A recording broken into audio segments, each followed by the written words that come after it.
నిన్న అర్ధరాత్రి నుండి విండోస్ ఆపరేటింగ్ సిస్టమ్తో పనిచేస్తున్న ల్యాప్టాప్లు కానీ సిస్టమ్స్ కానీ పనిచేయడం ఆపేసి బ్లూ స్క్రీన్ వచ్చేసి ఒక ఎర్రర్ సిస్టమ్ చూపించడం జరిగింది. ఏ రేంజ్లో ఎఫెక్ట్ జరిగిందంటే కేవలం ఇండివిజువల్ లెవెల్లోనే కాదు, ప్రపంచవ్యాప్తంగా ఎయిర్పోర్ట్లో విమానాలు గాల్లో ఎగరకుండా నేలలోనే ఆగిపోవడం జరిగింది. అంతేకాకుండా చాలా బ్యాంకింగ్ సర్వీసులు అయితే రద్దు అవ్వడం జరిగింది. అసలు విండోస్ ఆపరేటింగ్ సిస్టమ్ సంబంధించి ఎందుకు ఎటువంటి ఎర్రర్ అయితే వచ్చింది, దీనివల్ల ఏమైనా హ్యాకింగ్ అయితే గురి అవ్వడం జరిగిందా, ఎందుకు ఈ ఇష్యూ వచ్చింది, దీని వెనకాల ఉన్న కారణాలు ఏంటి, ఈరోజు మన ఎంవీఎస్ ఫైక్స్ తెలుగు ఛానల్లో తెలుసుకుందాం.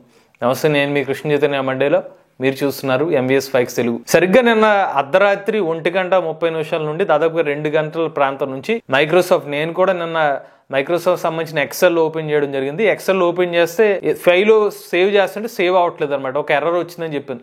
ఈ లోపల న్యూస్ చూస్తే ఒక హాఫ్ అన్ అవర్ తర్వాత చాలా మంది ఇలా ఇష్యూస్ ఫేస్ చేస్తామని చెప్పారు. పొద్దున్న చూసేసరికి వందలు వేలు కాస్త కోట్లలోకి అయితే యూజర్స్ వెళ్ళిపోయారు. కోట్లాది మంది users Windows operating system use చేసిన వాళ్ళు బ్లూ స్క్రీన్ వచ్చేసరికి అది your Windows is shutting down అని చెప్పి ఒక ఎర్రర్ మెసేజ్ చూపించడం, మీరు ప్రాబ్లం వస్తుంది, దాన్ని రీస్టార్ట్ చేద్దామంటే రీస్టార్ట్ అవ్వట్లేదు, ఆటోమేటిక్గా మళ్ళీ అదే ఎర్రర్ చూపించడం జరిగిందనమాట. ఇప్పుడు అసలు ప్రశ్న ఏంటంటే విండోస్ సిస్టమ్స్ ఏమైనా హ్యాకింగ్కి గురయ్యాయా, దీనికి కారణం విండోసా అంటే దీనికి కారణం విండోస్ కాదు. ఒక సాఫ్ట్వేర్ అప్డేట్లో జరిగిన ఒక బగ్ వల్ల ఈ పర్టికులర్ ఇష్యూ అయితే ఫేస్ చేస్తున్నారు. అసలు విషయం ఏంటంటే ప్రపంచవ్యాప్తంగా ఒక పెద్ద కంపెనీ అయితే ఉందన్నమాట.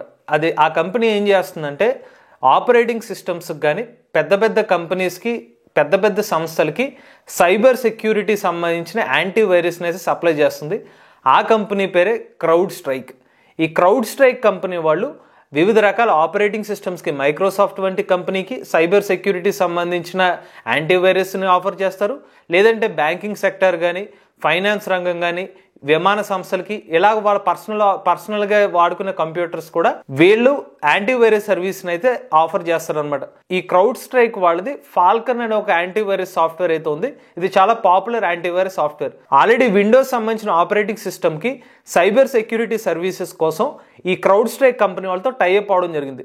సో ఇప్పుడు విండోస్ సంబంధించిన సిస్టంలో ఎర్రర్ రావడానికి కారణం ఏంటంటే క్రౌడ్ స్ట్రైక్ అనే సంస్థలో వీళ్ళు ఫాల్కన్ సంబంధించిన యాంటీవైరస్లో ఒక బగ్ ఉండడం వల్ల, ఆ బగ్ సంబంధించిన అప్డేట్ చేయడం వల్ల ఇక్కడ విండోస్ సంబంధించిన యూజర్స్ అందరూ కూడా ఇబ్బంది పడుతున్నారు. అలానే ఈ క్రౌడ్ స్ట్రైక్ కంపెనీ వాళ్ళ యొక్క యాంటీవైరస్ ఫాల్కన్ యాంటీవైరస్ ఏదైతే ఉందో ఇది కేవలం ఆపరేటింగ్ సిస్టమ్స్ కి మాత్రమే ఉపయోగించట్లేదండి. వీళ్ళు మైక్రోసాఫ్ట్ సంబంధించిన వాళ్ళది తీసుకుంటే వీళ్ళు ఇంటర్నెట్ కనెక్ట్ అయిన తర్వాత మీరు ఎక్సెల్ కూడా ఆన్లైన్లో యూజ్ చేసుకోవచ్చు.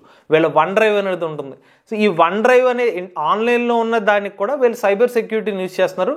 దానికి కూడా వీళ్ళు క్రౌడ్ స్ట్రైక్ని యూజ్ చేస్తున్నారు. దానివల్ల not only operating system, even operating system బాగానే పనిచేసి సిస్టమ్ ఆపరేట్ చేస్తే వీళ్ళ క్లౌడ్ సంబంధించిన దానికి కూడా సైబర్ సెక్యూరిటీకి క్రౌడ్ స్ట్రైక్ వాళ్ళది యూజ్ చేయడం వల్ల అది కూడా ఇష్యూ రావడం జరిగింది. ఇక ఈ క్రౌడ్ స్ట్రైక్ వాళ్ళ యొక్క ఫాల్కన్ అనే యాంటీవైరస్ సాఫ్ట్వేర్లో ఒక చిన్న బగ్ ఇష్యూ ఉండడం వల్ల not only Windows operating individual users ఇబ్బందే కాదు, ప్రపంచవ్యాప్తంగా చాలా రంగాల్లో ప్రజలైతే ఇబ్బంది పడుతున్నారు. ఫస్ట్ చూసుకున్నట్లయితే ఎయిర్పోర్ట్లో చాలా విమానాలు అయితే ప్రజెంట్ రద్దు అవ్వడం జరిగింది. ప్రధానంగా అమెరికా వంటి దేశాల్లో తీసుకుంటే విమానాశ్రయాల్లో విమానాలు ఎగరకుండా నేల మీద ఉండడం జరిగింది. కారణం ఏంటంటే వీళ్ళ ఇష్యూ ఉండడం వల్ల ఆ డీటెయిల్స్ తెలియకపోవడం వల్ల ఆపరేటింగ్ సిస్టంలోనే మొత్తాన్ని డీటెయిల్స్ తెలుస్తాయి కాబట్టి ఆ పర్టికులర్ ఈవెన్ ఫ్లైట్లో కూడా వాడే సాఫ్ట్వేర్ అదే ఉండొచ్చు. దానివల్ల కూడా ఈ ప్రజెంట్ అయితే ఫ్లైట్స్ నడవకుండా ఆగిపోవడం జరిగింది. అమెరికా దేశం, ఆస్ట్రేలియా దేశం, న్యూజిలాండ్, యూకే, భారతదేశంలో చాలా మంది ఫ్లైట్ వెళ్ళే వాళ్ళు అయితే ఇబ్బంది ఫేస్ చేస్తున్నారు.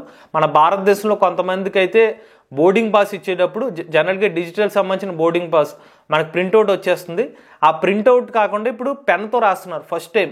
ఇప్పటి వరకు మనం ఎప్పుడు చూడలేదు. డైరెక్ట్ ప్రింట్అవుట్లో డిజిటల్ అక్షరాలతో డైరెక్ట్ నెంబర్స్ ప్రింట్ అయ్యి వచ్చేది. బట్ ఇప్పుడు పెన్నులతో రాసి వాళ్ళకి డిలే అవ్వకుండా ఇవ్వడం జరిగిందనమాట. అలానే బ్యాంకింగ్ సెక్టార్లో కూడా ఈ కంపెనీ సంబంధించిన యాంటీవైరస్ని యూజ్ చేయడం, దాంట్లో బగ్ ఉండడం వల్ల బ్యాంకింగ్ సెక్టార్లో కూడా కొంతమంది ఇబ్బందులు అయితే ఎదుర్కొంటున్నారు. అలానే హెల్త్ కేర్ రంగంలో కూడా స్కానింగ్ రిపోర్ట్స్ తీసుకోవాలంటే కూడా ఈ పర్టికులర్ విండోస్ సాఫ్ట్వేర్ బగ్ రావడం వల్ల అది పనిచేయకుండా ఆగిపోవడం వల్ల ఈ స్కానింగ్ రిపోర్ట్లు తీసుకోవడంలో కూడా కొన్ని సమస్యలు అయితే వస్తున్నాయి. ఓవరాల్గా చూసుకున్నట్లయితే మేజర్గా ఎఫెక్ట్ అయింది నాట్ ఓన్లీ ఇండివిజువల్ యూజర్స్, చాలా ఇండస్ట్రీస్ మీద అయితే ఎఫెక్ట్ అయితే పడింది. ఏ రేంజ్లో జరిగిందంటే ఇంటర్నెట్ కనెక్టివిటీ అందుబాటులో ఉండి కూడా సాఫ్ట్వేర్లో ఇబ్బంది రావడం వల్ల ఆ సర్వీస్ని యూజ్ చేసుకోలేని పరిస్థితికి అయితే యూజర్స్ అయితే వెళ్ళిపోయారు. ఇక ఇప్పటికే మైక్రోసాఫ్ట్ కంపెనీ వాళ్ళు దీని మీద స్పందించడం జరిగింది.